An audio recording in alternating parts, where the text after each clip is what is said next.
ముందున్నటువంటి మీడియా మిత్రులందరూ కూడా నమస్కారాలు.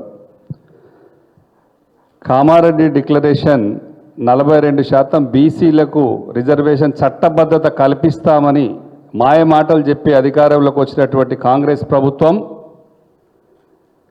మరొక మోసానికి తెరదీయని ఉన్నది. రేపు 10వ తారీఖు నాడు ఒక జీవో ద్వారా బీసీలను మోసం చేయడానికి మరొక కార్యాచరణ మొదలుపెట్టింది.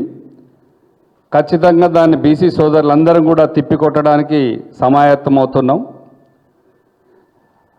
ఇప్పుడున్నటువంటి 15 మందిలో చెప్పినట్టుగా మీరిచ్చిన కులగణనే, మీరు చెప్పిన కులగణనే 46% ప్లస్ 10% ముస్లిం సోదరులతో కలిపి 56% మీరు చెప్పిన సర్వేనే. ఇంకా 22 లక్షల మంది బీసీలను తప్పుగా చూపించినప్పటికీ 56% అంటే 18లో ఖచ్చితంగా కూడా ఇప్పుడున్న దాంట్లో ఎంత రావాలి? 18లో అయితే దాదాపు 11 మంది మంత్రులు ఉండాలి, 11 మంది మంత్రులు ఉండాలి. ఇప్పుడున్న దాంట్లో మీ లెక్క ప్రకారం చూస్తే కూడా 7 దాటాలి. మంత్రి పదవులు, మీ చేతులున్న మంత్రి పదవులు ఇవ్వడం చేత కాదు. కార్పొరేషన్లు కూడా 36 నుంచి 40 దాకా ఇచ్చారు. దాంట్లో ఎంతమందికి ఇచ్చారు బీసీ సోదరులకు? అది చేత కాదు.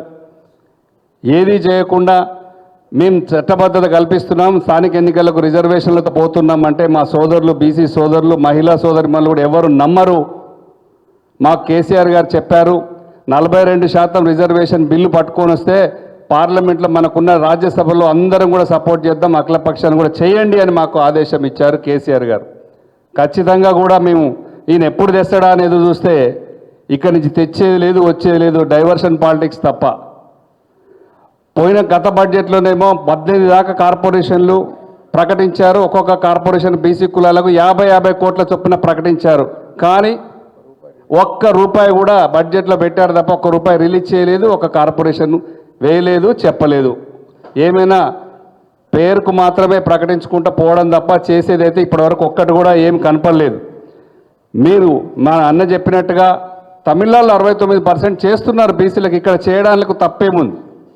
దాదాపు 90% మంది ఉన్నట్టు శ్రీనివాస్ యాదవ్ గారు చెప్పారు. రియల్లీ అది ఎస్సీ, ఎస్టీ, ముస్లిం, మైనార్టీ అందరు సోదరులం అంతా కలిస్తే 90% ఉంటే, ఓసీలు 10% ఉంటే, మా ఓట్లన్నీ తీసుకొని మీరు అధికారంలో కూర్చున్నారు. కానీ బీసీల గురించి ఎందుకు మాట్లాడట్లేదు? వాళ్ళకు న్యాయం చేయడం మాకంతా న్యాయం చేయడానికి మీకేమి ఇబ్బంది వస్తుంది? ఒక మిత్రుల్ని అడిగితే బీసీలు మంత్రులు తక్కువగా ఉన్నారు, మీరు ఇవ్వండి అని అడిగితే ఏ వాటానా ఇవ్వాలా, ఏ షేర్లో ఇవ్వాలా? 42-43% ఉన్నోళ్ళం కదా, వాళ్ళ శాతాలు వాళ్ళ ప్రోరేటా ప్రకారం ఇవ్వాలా, మీకున్న దాంట్లో ఇవ్వాలంటే మేమందరం ఓట్లు వేస్తేనే కదా మీరు అక్కడ కూర్చునేది, మా వాళ్ళందరూ ఓట్లు వేస్తేనే కదా అక్కడ కూర్చునేది. అది కూడా ఎందుకు కౌంట్ చేయరు? కానీ ఫ్యూచర్లో ఖచ్చితంగా బీసీలంతా ఐక్యమై కాంగ్రెస్ పార్టీకి ఖచ్చితంగా బుద్ధి చెప్పే రోజులు వస్తాయి.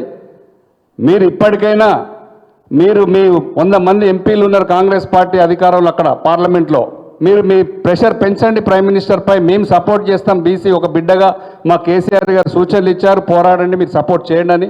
మీరు తీసుకురండి, బిల్లు ముందు పెట్టండి, మేము సపోర్ట్ చేస్తామని చెప్పాం. అది చేయరు. అక్కడనేమో బీజేపీ వాళ్ళు ఒక బీసీలకు ఒక మంత్రిత్వ శాఖ ఇవ్వమనంటే వాళ్ళు ఇవ్వరు. అది మరీ చాలా ఘోరమైన అంశం. ఎన్నోసార్లు చెప్పాం పార్లమెంట్లో కూడా, ఒక బీసీ ఒక పోర్ట్ఫోలియో ఇవ్వండి. దాదాపు 55-60% ఉన్నటువంటి బీసీలకే ఈ దేశంలో రక్షణ లేదు, ఒక మంత్రిత్వ శాఖ లేదంటే చాలా అవమానంగా ఉంది.